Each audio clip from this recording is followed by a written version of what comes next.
cruising altitude for commercial pilots, commercial planes, was kind of like 10,000 feet, 15,000 feet in elevation. They were flying through the turbulence. Propeller airplanes. Yet, commercial aviation, they didn't really have any jets, motors. They had more like propeller airplanes. And even as they were bumpy as heck, people confided in those airplanes. They felt comfortable. And when the jet engines came into the picture, commercial pilots, commercial aviation, people were scared of it. They were scared of it. But the technology right now hasn't changed. And that technology was used for the U-2 spy plane. So cruising altitude was 15 and 10,000 feet. The U-2 spy plane came in at 70,000 feet plus. Unheard of from people back in the days. Top speed was roughly about 500 feet.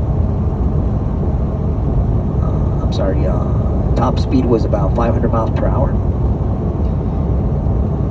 At about 13 miles straight up. In 1955, a lot of people, that technology supposedly did not exist. And that's where it's a UFO. And the whole history of UFOs was born due to what they call the U-2 spy plane. But a lot of theorists, a lot of individuals that believe in aliens, they don't believe that it was due to the U-2 spy plane. They just said it's due to an individual called Bob Lazar. Bob Lazar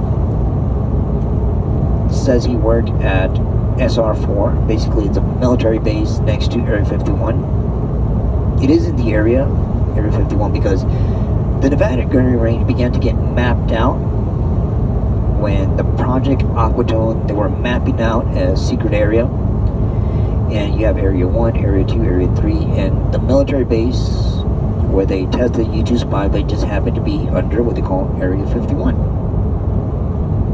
And so Bob Lazar was a physicist. And Bob Lazar, somehow he began to work in S4, and he said that he saw 9 UFO spaceships. He saw 9 UFO spaceships. And that his job was he was given the task of figuring out, doing a reverse engineering on an element called element 115. Element 115 basically was the energy source from these UFOs. Try to find out how it worked. It was very unstable. It was difficult to remanufacture or kind of like reinvent. So that's what his job was, and he liked like 9 UFO ships and little chairs and little doors, little windows. And he said one time he was walking down the hall. He peeked into the little glass window. He saw 2 security guys, and in the center they had what he saw an alien sitting in a little chair. And everybody called them the kids. That's what they call them, the aliens. Now there's a lot of individuals that say there's the lizard aliens that are the really bad aliens you want nothing to do, to very friendly, very nice aliens, the grays, the greens, different kind of aliens. But of course,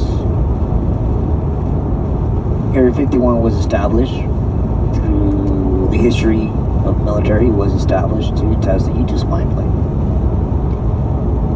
So all the areas were being surveyed by military officials, by military pilots, by CIA directors.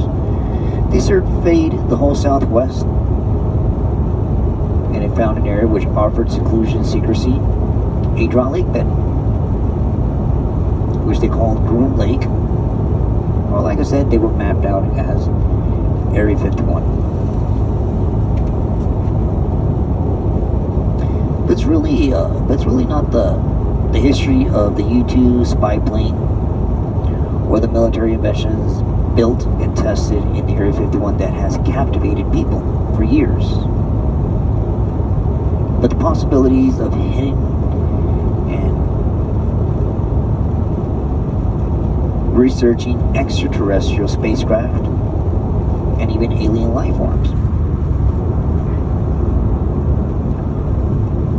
Or what they do of reverse engineering alien technology or power source called, when I say element 115. So, is Bob Lazar kind of telling the truth? Did he invent what he saw to get fame? In 1985, he was interviewed.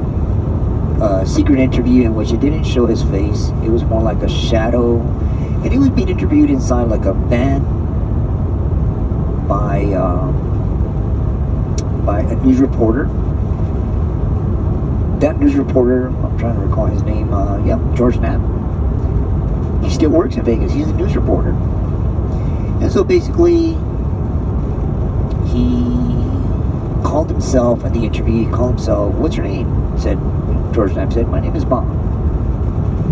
Or actually, he called himself Dennis. His real name was Bob Lazar. And as a little kid, they knew him as a kid with a little jet engine on the bicycle, and he threw bombs and a lot of scientific things in his neighborhood.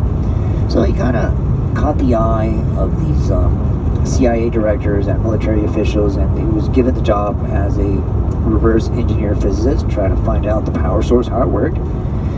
And he wanted to release the information to the public, and he did this interview saying that he saw the aliens and that he saw the 9 spacecraft, the UFOs.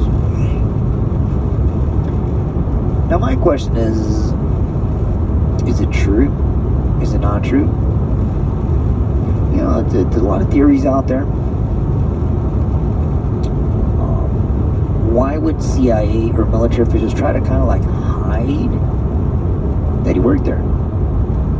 Because George Knapp did investigation to find out. Let's find out if he really did work there, and his name was in the directory. And so he called these military officials and said, well, did Bob Lazar work in Area 51? He said, we don't know the guy. So why is his name under directory? Like I said, we don't know the guy, he doesn't work here. Then he showed his W-2s that he did work for the military. And they were like harassing him.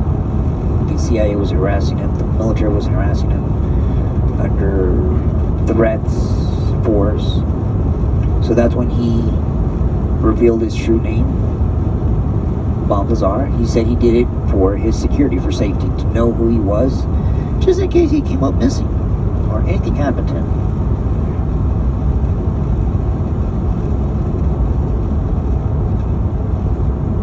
So, does that technology exist? Well, there is the GSI meeting, the Health Home Center. In 2013 was reported by Swedish chemists that they did replicate the power source. So, are they doing a breakthrough in which there is UFOs, there is aliens, there is alien technology? Does it exist? Maybe it does, because in 2013, like I said, it was reported by Swedish chemists that they did a breakthrough on element 115 that powered the UFOs. But before, it was in the mineral table of contents, the mineral, the element. It wasn't there before. Now it is. It's called 115MC. It is a very unstable element. It's called Moscovium. That's what they call it now. So are they getting closer to that reverse engineering of element 115? Was Bob Lazar telling the truth? So they say that the element is very extremely unstable. Very unstable. So imagine that. But here's another interesting thing that occurred in March the 13th, 1997. It is reported as the biggest UFO case witnessed by hundreds in Arizona. They titled it the Phoenix Lights. Very supernatural. It remains unsolved, unexplained till now. It's still unsolved. It is said that in a triangle, a V formation triangle, that 5 lights appeared above the Phoenix, Arizona area. And that the National UFO Reporting Center reports that the first calls came in at 8:16 at night from, first one, a retired police officer in Paulden, Arizona. He saw a cluster of red-orange lights in a V form or a triangle form formation.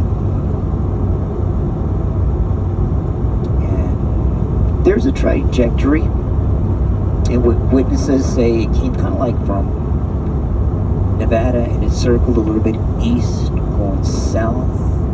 It was seen all the way to Mexico, and then it kind of like did a trajectory back to Nevada. Could that have been a UFO that did the trajectory out of Area 51 and back to Area 51? So, over 700 witnesses claimed they saw these lights from pilots,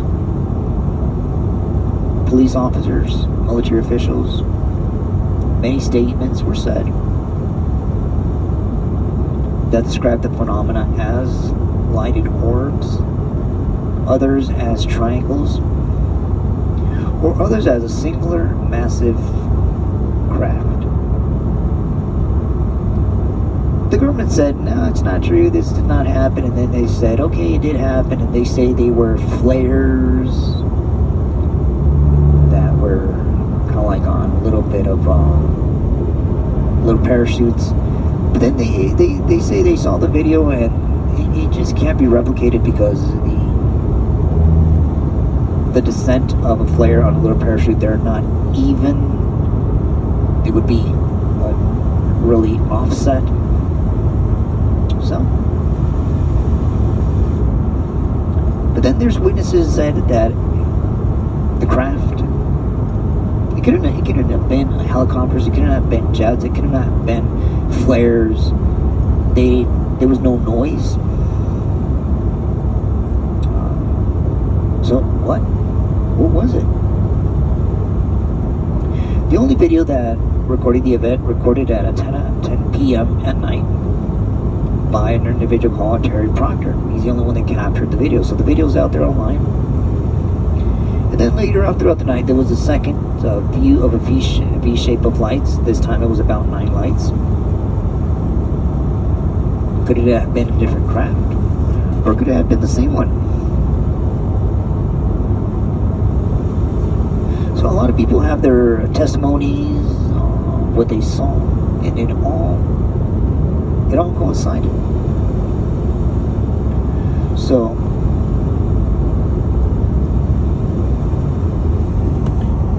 the governor, he stood up on a podium. He called for kind of like a news conference, and he said, "Yeah, we know what happened." So he claimed he knew the individual responsible and brought out the accused. As a joke, he brought out a person in a costume and an alien. People were upset. They thought he was making a joke out of it, which he did. But people wanted answers. Later on, he makes his own statement that he himself saw it. And he pressed the military officials, the government, to give him answers. He never got anything. So that's just the biggest witness of a craft in the sky at night. The Phoenix Lights. So we know, of course, that